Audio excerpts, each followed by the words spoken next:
Hey robot fans, haven't done one of these for a little while, but there's been enough on this week that I felt the need to stop by and talk it out. Stay around, see you after the break.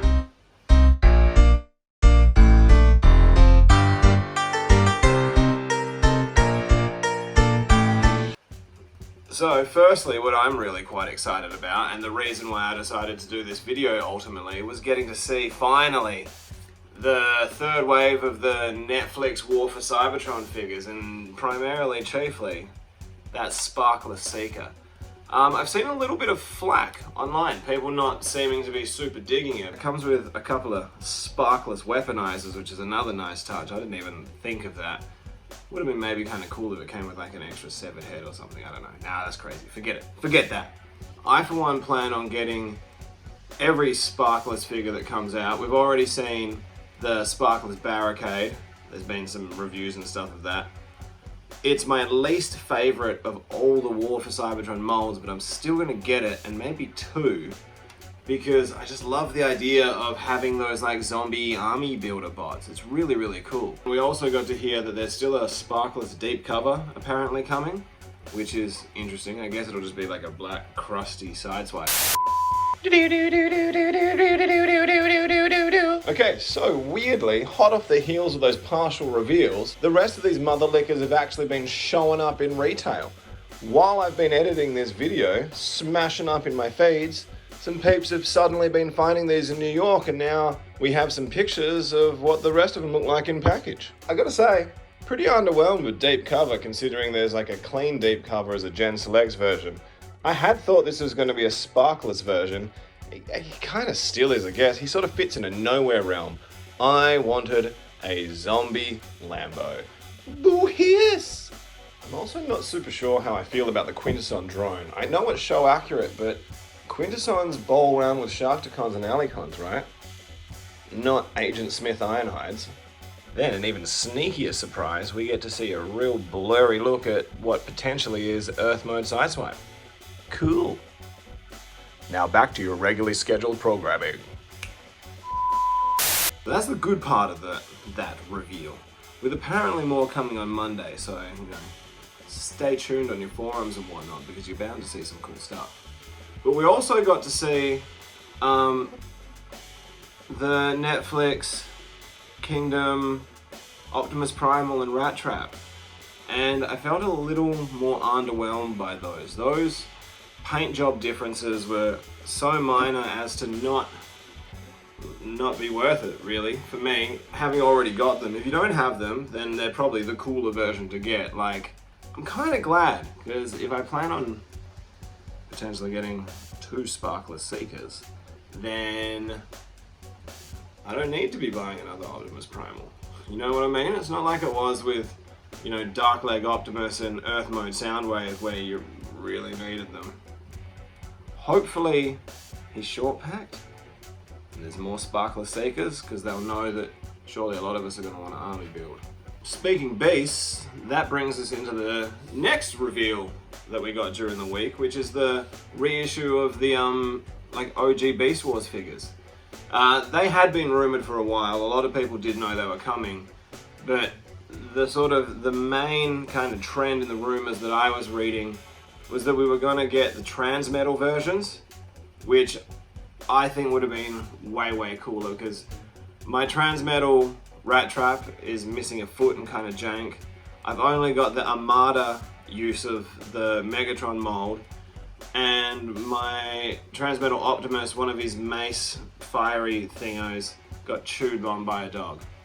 So I wouldn't have minded getting those. As for the actual original incarnations of those characters coming out, I've got them all, and mine are in pretty good nick. For a lot of people who don't have them, I almost would have thought the price of the new ones wouldn't have been that different than second-hand ones, if you keep your eye on swap meets and hit up yard sales and stuff like that.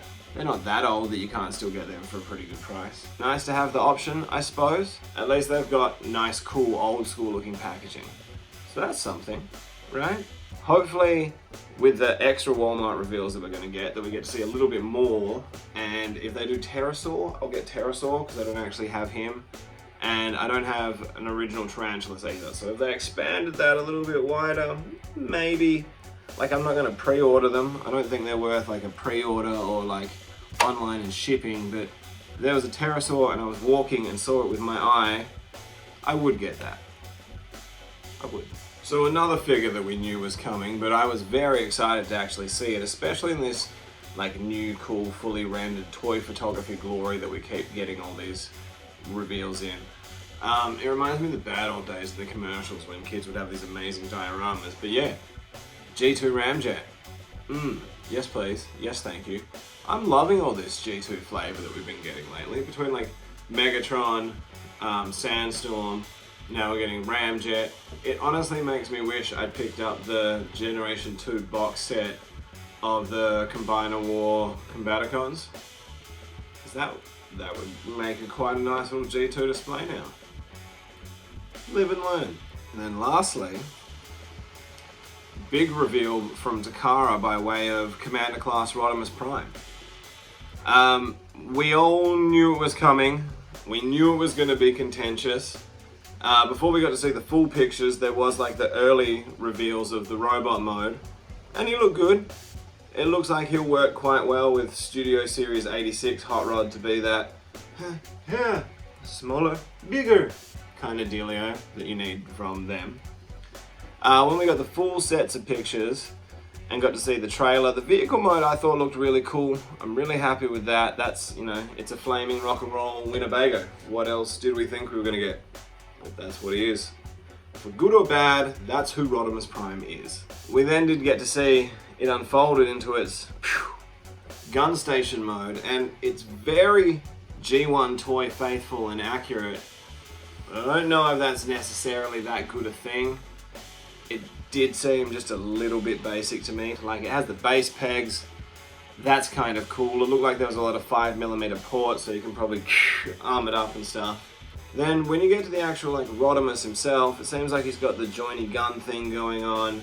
It did look like he could, like, it looks like he's going to come with a matrix. They didn't show any of the actual chest integration for that, but being a commander class, you've got to assume that's going to be there. I think the other noteworthy thing is the hands. So rather than just, you know, being like, you know, clamshelly hands, it looks like he's got a lot of finger articulation. This is the end of the road, Galvatron. So that pretty well covers everything that we got to see this week. I think we've got some more reveals coming up. This front half of the year is when you get to see a lot of exciting things, so there's definitely going to be more on the horizon. Thank you for bearing with my ramblings as we unpack this crazy Transformers world we call life. And I hope to see you on the next one. If you enjoyed, be sure to like, comment, subscribe, tell your friends, tell your mum, get everyone. Ring that bell. Just do it now. Right? You're here. Ring it. Click, click. Click, click, click, click, click, click.